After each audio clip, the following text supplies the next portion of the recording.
tea and rum. One day when the taffy is done, we'll take our leaving. Oh. There once was a ship that put to sea, and the name of the ship was the Billy O.T. The winds blew up her bow, dipped down, oh below my bully boys blow. Soon may the weatherman come to bring us sugar and tea and rum. One day when the taffy is done, we'll take our leaving. Oh. Well, here we are. I don't remember what day it is today. Oh, the mosquitoes are bad though. Gonna do a little campfire.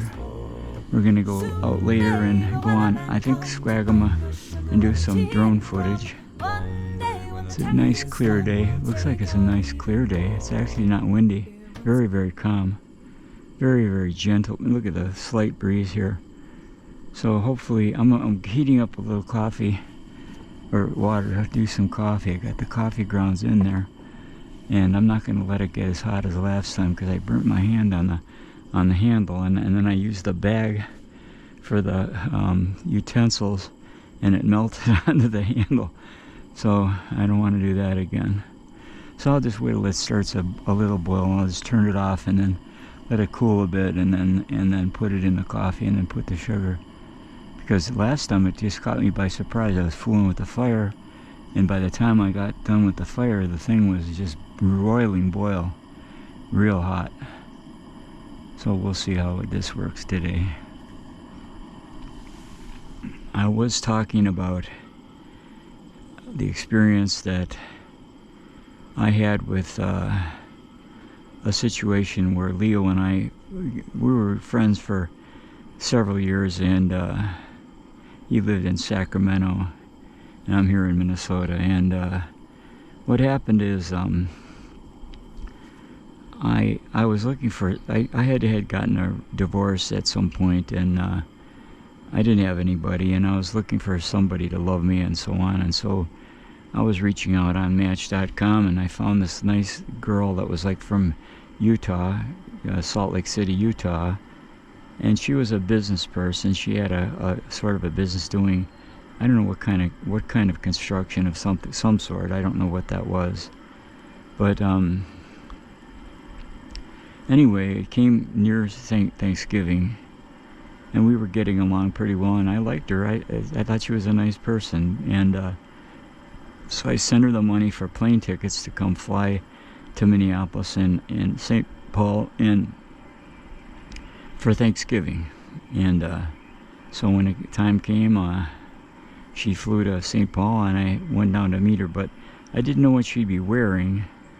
So I was like really making an ass out of myself, going around and people thinking like maybe she was her, and are you so and so? Nope, nope, get away from me, you creep, and all that. So it was kind of dumb, but anyway, finally she came, and I was expecting this beautiful woman with a nice figure and just clean living and all that sort of thing, and she ended up coming in, and my heart sank. The minute I saw her, my heart sank, because she was nothing like the woman she had oh no, now it's starting to bubble a little bit.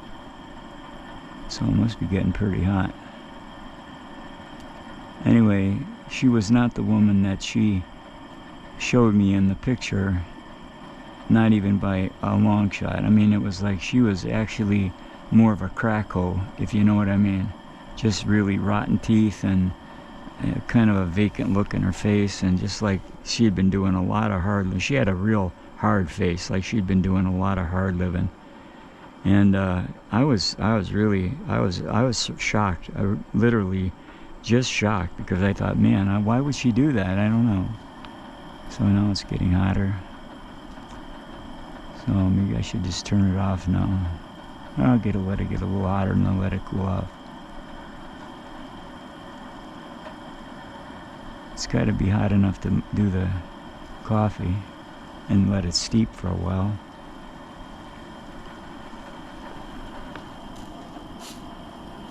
Yeah, it's still cool. It's still cool, so I'm okay that way.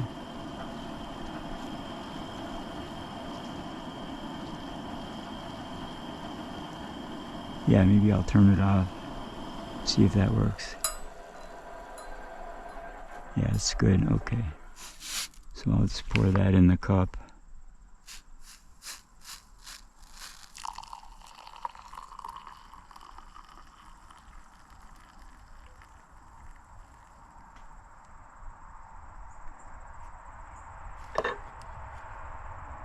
I didn't bring a towel to wipe that bottom. See, this water has got kind of chemicals in it, and it gets, when it dries out, it gets a kind of a coating on it. So now I'm going to let that steep, and I'm going to light the fire now. You know, given that all other things being equal. Oh boy.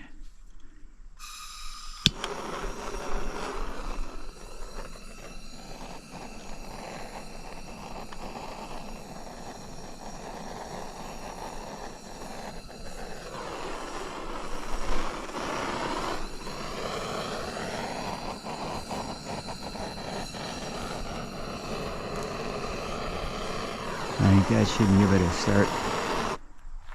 So that should do it. So anyway,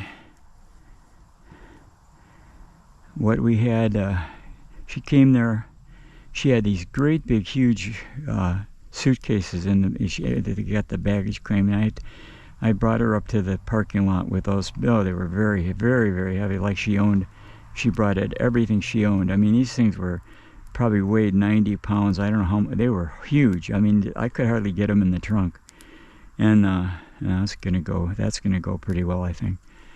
Anyway, so when we got out of the terminal at the airport, she said she was hungry and wanted to stop at a sort of a yuppie restaurant to get something to eat. And I said, okay. So we pulled in there. It wasn't too far from the airport, and we pulled in there.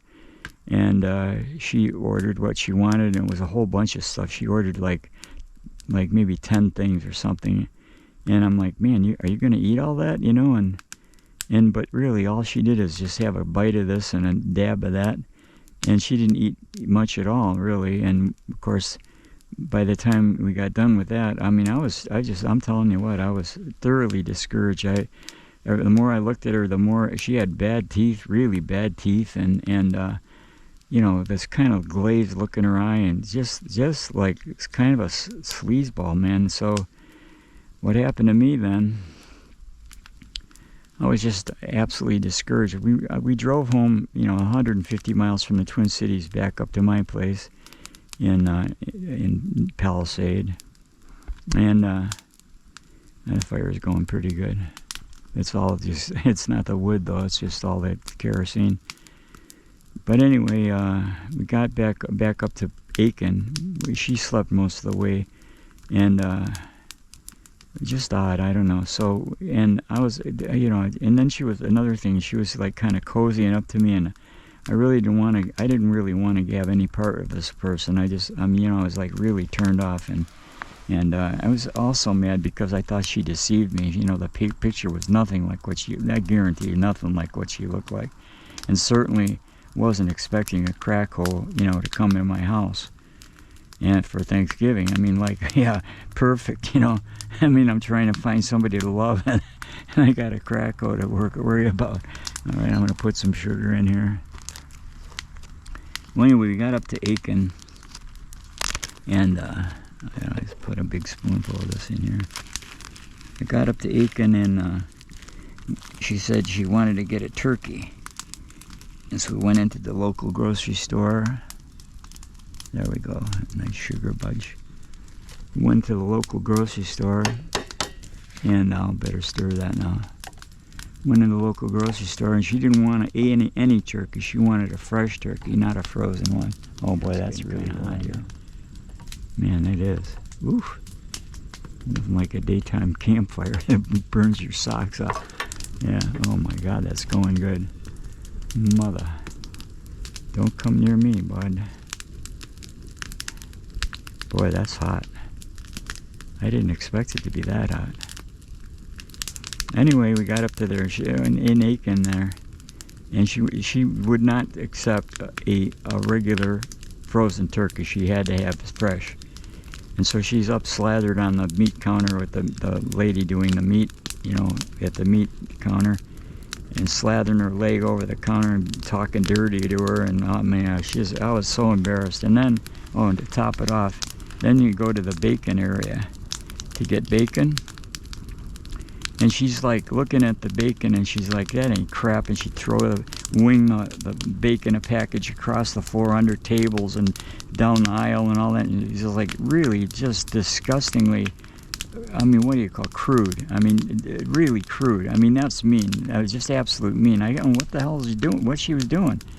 It was just shocking, really. And so I dragged my ass home thinking, man, did I ever make a big mistake? And so anyway, my nephews came over to meet her because they were curious what she looked like and all that sort of thing. They knew she was coming. And so they came to meet her, and I'll guarantee you, she was an absolute sleazeball. I mean, she was coming on to them and teasing them and stuff. And then went in her bedroom to change, and she comes out in a nightie, a black nightie, in front of these two guys. And I'm like, oh my God, what the hell's wrong with you, you know? Well, I guarantee you, this lady was compulsive. I'm so compulsive. She's out there washing dishes probably 20 times, the same load of dishes 20 times, to clean them in the dishwasher. Just like doing compulsive things like that, just absolutely crazy. I mean, you know, who ever heard of washing a load of dishes 20 times? It's stupid. It's like, what, you know, you put it in there once, it's going to be clean. You don't have to do it 20 times. And anyway, I'm not gonna talk about my nephews and what they did or because she came into my room when we went to bed. I was in my room, and she was in her room, I guess. And anyway, she come barging into my room and saying, "Do you know what they did to me?" And I said, "I don't know what they did to you. What did they do?" And she described this really gross, what do you call it? Like okay, well, it's just dirty. It was really nasty. And then she was insisting that I beat the hell out of my nephews. And I trust my nephews. I mean, I've known them for years, and I love them. And I mean, I'm not going to beat the hell out of them. I don't know what they did, but that's her word against theirs. I don't even know what if they really did what she said. And if they did, I you know, what can I say? Well, anyway, what happened is, it's like I had a computer in my home, and she had a business to run, you know, and she wanted to use my computer to help run her business from Salt Lake City. She could deal with her employees and so on at Salt Lake City and make plans and so on. And at first she was using it, but then I realized that, look, I've got, you know, pretty sensitive information on here. I've got all my passwords and all that kind of thing. And I thought, man, I know with earlier with Erica, my former wife, and she had her mother living with us, and we had babysitters watching over, and I found out they were stealing my stuff off my computer and using my accounts and just doing all kinds of nefarious things. And I learned the hard way that you just don't let somebody use your computer. So I told her, look, I will let you use, I have a laptop here, and I'll let you, and the laptop was a perfectly fine, top of the class laptop.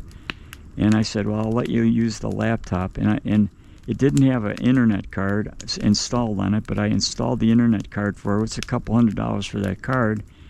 And I installed it on the laptop, and so she could use it. And then she could connect on the internet and so on. And so she was happy with that at first. But she was saying, well, I'll use the fucking thing, you know, whatever. She was just disgruntled. She wasn't happy really that much, but she was using the laptop. Well, anyway, so what happens is this is a couple, 3-4 days, and then by the weekend, Friday came along, and I kept asking her the whole time, you know, where's that card? Because it wasn't with the laptop anymore. And I said, where's that card? You know, and she'd go, I don't know. I can't remember. I don't know what happened to it. And I'm like, what? You don't know where the card is? And she'd go, and so I'm doing this every day. You know, where's the card? You know, please give me the card. And she kept on just deferring and, like, you know, being evasive and saying, well, she didn't know and she couldn't find it and all this stuff. And so finally Friday came along and I said, look, I want that card and I want it now. I'm not waiting around. I'm not waiting for any more delays. I don't want to, I'm not giving you the card.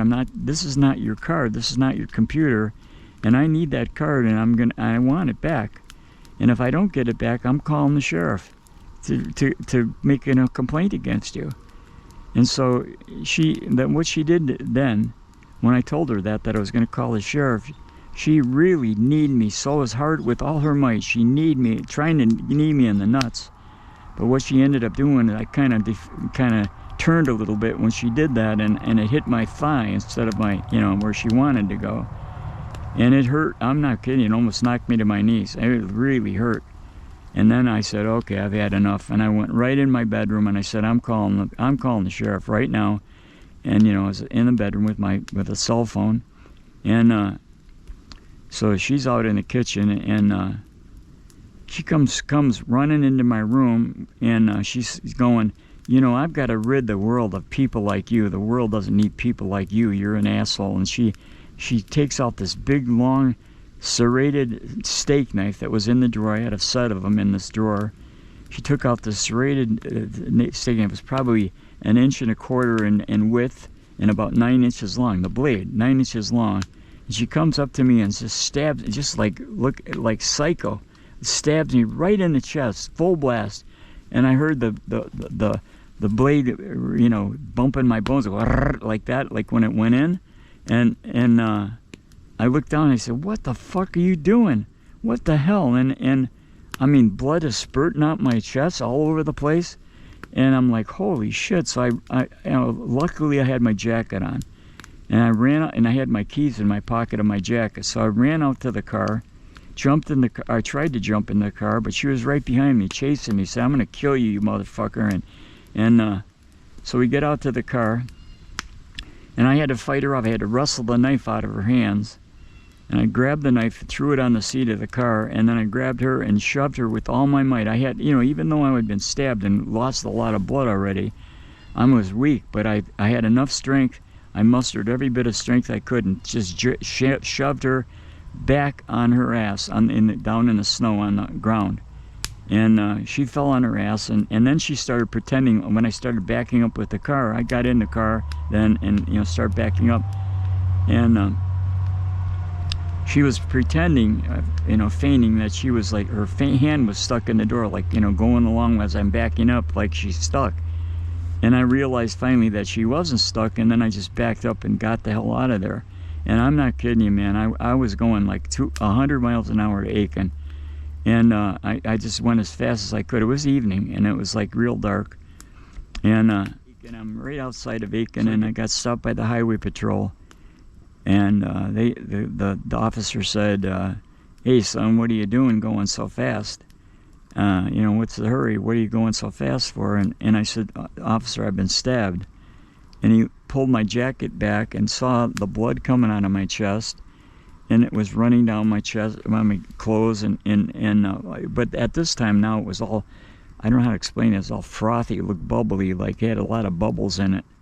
And he looked at that and he just turned white and he said, oh my God. And I couldn't even open my door. He opened the door, he carried me to a squad car, put the siren on, and ran me to the hospital emergency room. And when we got there at the hospital emergency room, there was nobody in the hospital. It was a morgue. It was empty, absolutely empty. Nobody was there. And as soon as I got in there, I'm not kidding you, that place came to life like somebody poking a beehive. And there was like maybe 20, 30 people in there doing everything, cutting my clothes off, trying to squirt stuff in my wound. I had this big gaping wound in my chest, and it was blood was pumping out. And they're putting stuff to coagulate the blood. And they're cutting my clothes off. They took my shoes, even they cut my shoes off. I was covered in blood. I'm not kidding you. It's like, I thought I was going to die. I literally thought I was going to die. And that's no lie. And after they got me stable, which took a little bit of time, then the cops came in and they were asking me what happened. And I told them, the story about the the laptop and the card that she wouldn't give me back, and that I told her, I said, if I'm not getting it back, I'm calling the sheriff. And when I told her that, she went berserk. She went absolutely apeshit, and she came in my room and stabbed me. As simple as that. Just stabbed me right in the chest. And she's chased me out of the car, going to kill me with that knife. Now listen to this. This is really priceless. Now I don't know at what point, up here, the justice system doesn't work, but what she got out of this is a couple of weeks of being in jail, and then they let her go with nothing. She tried to kill me, attempted murder, and she got 2 weeks in jail, and they paid her to go back to Salt Lake City. We paid for her plane ticket, and I had to bring her junk, her 2 big suitcases, back to the sheriff, which is really, I'm not kidding you, they were really heavy. And anyway, I got back, got her out of there. She's out of my life. Never saw her again and never heard from her again. That was the end of the story. But, here's the thing. When you get attacked like that and you've never had any violence committed to you ever in your life, and somebody does something like that, it is so shocking and so evil that you just can't get past it. It's like it was such a shock. I called Leo, my friend Leo, and I told him that I just couldn't stay here anymore.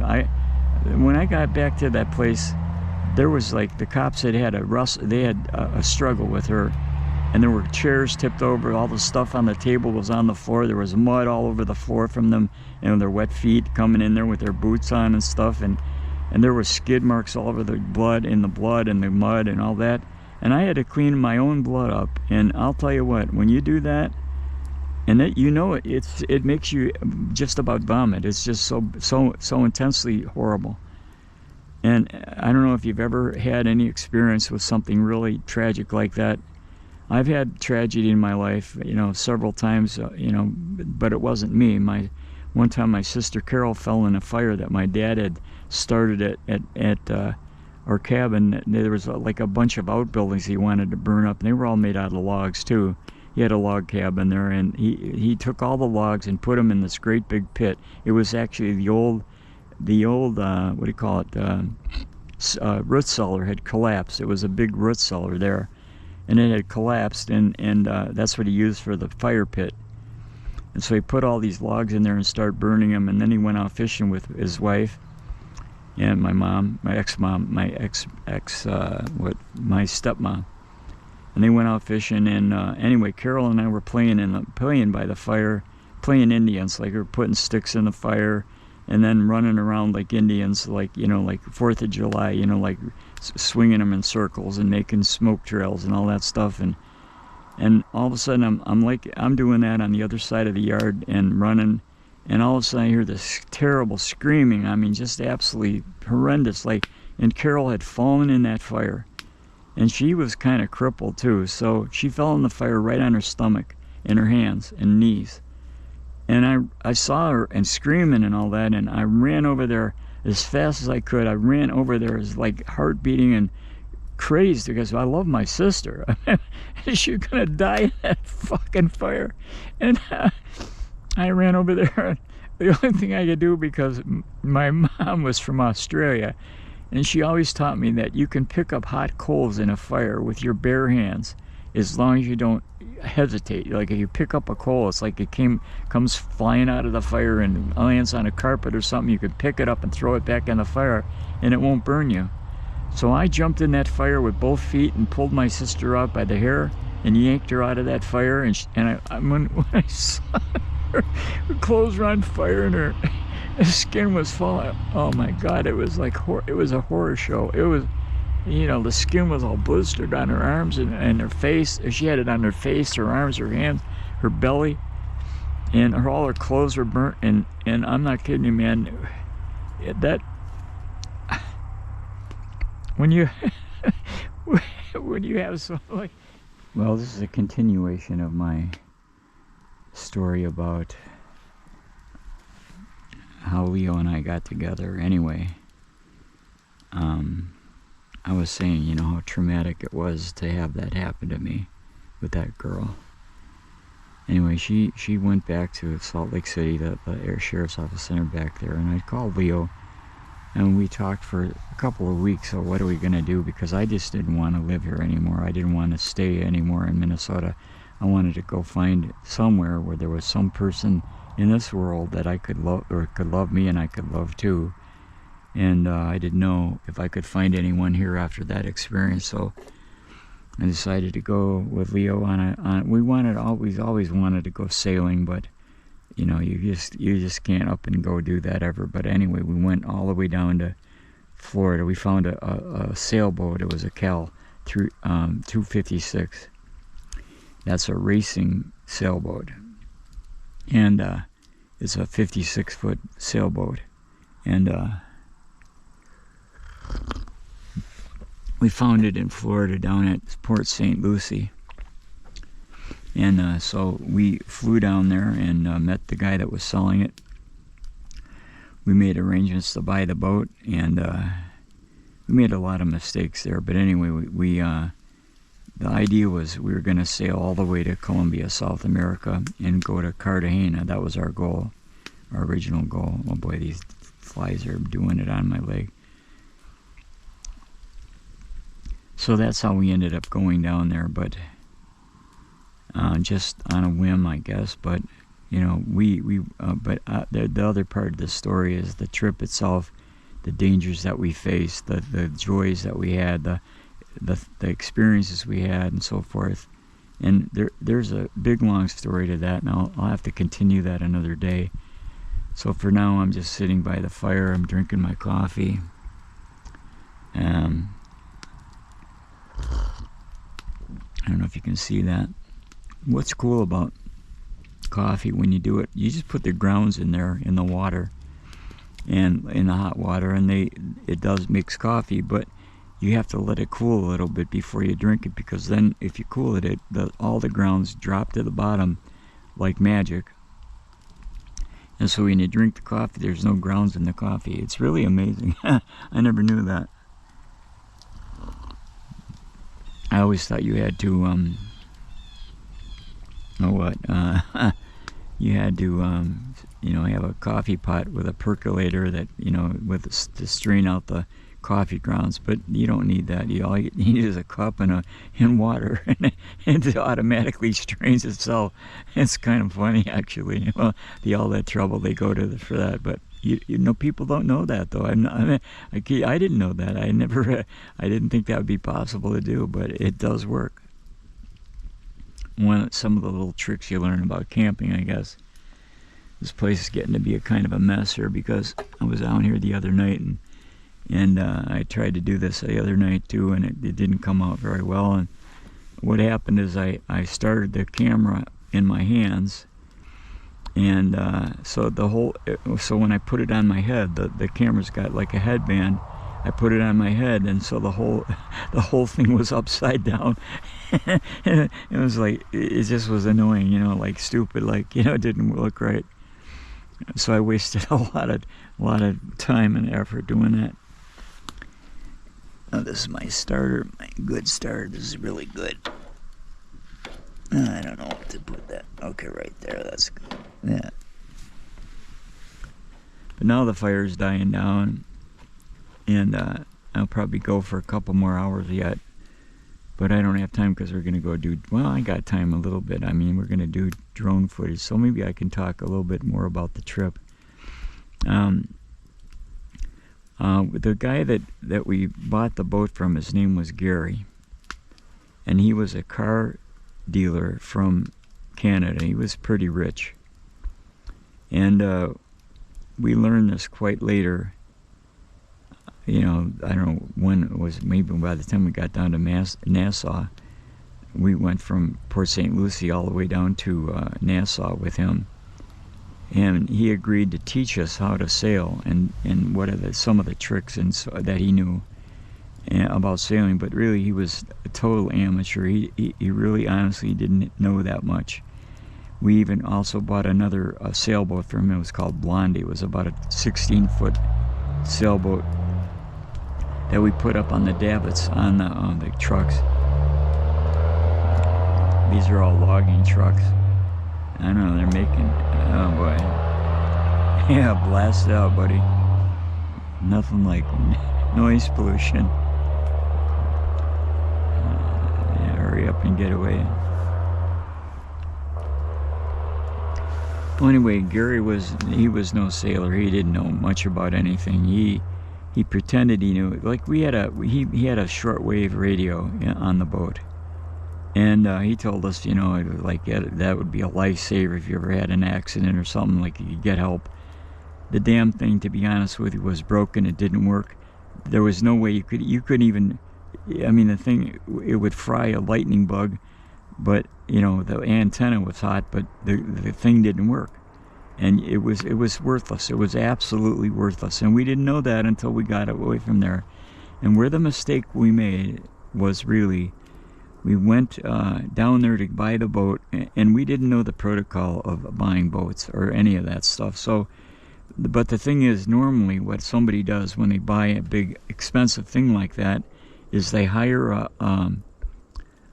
an expert to go and review the boat and look at all the systems on it and make sure everything was ship shape and perfectly okay and safe. The big thing is safety. And this boat had so many problems. It had problems with water, problems with electricity, problems with the masts. The masts were all rotted. They were wooden the cross beams were wood. They were all rotted. The cables that held the mast up were corroded and rotten, and the mast itself was actually corroded. One time I was out, and I'm holding on for dear life in rough water, and there was one of these, like a stay that was like a ladder that climbs up the mast a little bit. They're like spring loaded, and they drop down, and so you can walk up the ladder on the mast. But I was holding on to it, and the thing pulled out of the mast. The bolts just pulled right out, and expected it was all absolutely corroded, absolutely worthless. It was like, so we almost lost the mast. We broke the cable. We went through storms. The storms we went through were so scary. What we did is, after Gary left us he flew back to wherever he was going, Canada or whatever.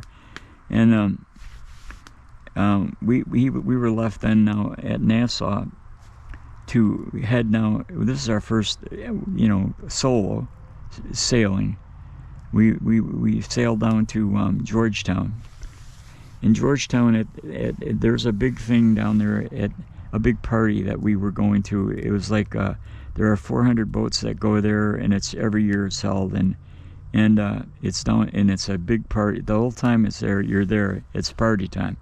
Everybody was drunk, everybody was partying, and we went, there were beaches to go to party, dancing, eating. They had steaks, they had all this stuff, and they had it catered, and I'll guarantee you it was a great experience. Met a lot of nice people. It was a lot of fun. The whole experience, from our perspective, when we were down in Nassau, was Nassau was a city that was really segregated, I guess you'd say, and the black people were on one side of the place, and the island, on the other side of the island, across the bridge, that was reserved for the rich people that do gambling, and they had hookers and all that kind of thing, and so none of the two would meet. So, like, under the bridge was like a scary place, they said. And Leo and I met this guy that was the captain of this big yacht next to us, parked next to us, in this marina, and in Nassau. And this boat it dwarfed our boat. Our boat was like 56 feet long. This thing was like maybe 150 feet. I mean, it was huge. It was a big ship. Like it had several decks, like, I don't know, maybe 6 decks, 7 decks, 8 decks. It was huge, absolutely huge. The guy that owned it was a very rich man, and he had this guy hired as a captain. He was a black man. But he was a real friendly guy, and he was strong. He's a bull. I mean, he was really strong, and so he invited us to come under the bridge where no white person would ever go if you didn't have somebody watching out for you, because you don't go into places like that alone. And Gary warned us. Gary said, you don't go under there. No, there's not. And we went anyway. Because we trusted this guy. He was taking care of us. He knew everybody down there, and he was a great guy, and we didn't have any fear at all. But down under there, it was hell. There was a lot. It was very dark. There were a lot of shit going on there, and like Leo had a captain's hat on, and there was some fella came up to him and wanted us to run drugs to Florida for him. And he was serious. I mean, he was going to hire us to run drugs. Well, there's no way we're going to do that. So we never had any more contact with that guy. But now when we got down to Georgetown, it was party time. We met a lot of nice people, had a lot of fun. The parties were great. But we were kind of building up our courage and so on to make the jaunt all the way down to from Georgetown to Columbia, South America, which is some 500 and some miles. And we knew the boat, what we thought the boat was really in good shape, but everything about it was bad. Everything was horrible. The motor was bad. The electrics were bad. The water system was bad. The generator for running the refrigerator was bad. We had put on board about a couple 100 pounds of meat, and the freezer wouldn't work. So we had to eat everything as we could quickly, so it didn't rot. Actually, we just had a real big trouble. We had throwing stuff away, and it was horrible. Well, we didn't know all this stuff when we left from from Georgetown to go down to Columbia, South America. We were going to Cartagena, and we didn't know all about this boat being so bad. I remember the one guy, there was one fellow there was like a real expert at sailing, and he was giving seminars down there, and like, what do you do in a hurricane, and what do you, how do you deal with certain things, like how do you deal with the robbers, and just anything, and how to set up the internet on your boat, and all these kind of issues that nobody knew how to do, and he was very helpful with that. But when he heard that we were going to Columbia, South America, he said, "You guys have got to be nuts. What do you know about sailing?" And I said, "Well, what's to know? You just put up the sail and go." And the guy looked at me like, "You dumbass, you're gonna be dead." And all right, so we left. We finally got the bravery and the courage up to do this. Filled up the boat with fuel, the ship with fuel, filled all the tanks, got all kinds of water, everything. We loaded it up. We set sail, and I got to tell you, I'm trying to think. Oh yeah, when we first started, and we were in the protected. Bahamas is generally protected because it's inside of it's kind of like there's a chain of islands along there that kind of protect you from the Atlantic Ocean. And the Atlantic but there's one island when you get to the end of the chain of islands. There's one island called Long Island that makes you run on the outside of the island on the Atlantic side. And when we got all the way down there, and we had fun going. I mean, it was a beautiful trip, and we were really having fun. And we were eating, all that kind of thing. Well, when we got down on the Atlantic side, you could tell something had changed, because now there are, like, instead of like 2-foot chops of waves, nothing to worry about, right? Well, when you got on the Atlantic, there were like swells, like probably, I'm gonna say 20 feet or 30 feet apart, and they were like 6, 7, 8 feet high, and the boat was up and down, rocking around, and it would go up the wave, up the crest of that top of that, and then skitter down. I don't know how to explain it, but the way the winds were coming, the boat would skitter down the wave and then crash down at the bottom and plunge into the bottom real hard, and then the water would just envelop the boat and splash over the top of the boat. And when we went into that, we got into a storm. And believe it or not, we were only running that probably maybe, for maybe like, I'd say probably till nightfall. And we were really getting scared because these swells were huge. And then to top it off, a storm hit. And the storm was brutal. It was brutal. We had these harnesses that we wore they're on there to protect you from falling off the ship. It's like a strap that you put around yourself, and you get you hook it onto something solid, and you can't get washed overboard or whatever. So we had those on, but we were jerking around so bad that it was like the salt water was like we got wounds from the things rubbing on us, right? And anyway, okay, maybe I'm getting too far along here, and I don't know if it's getting hot again. I guess it is. So maybe I should just quit now while I'm ahead, and then pick it up another time. So Tony out, Whalebone's out. I'll get on to the rest of this in part 3. Okay, so see you.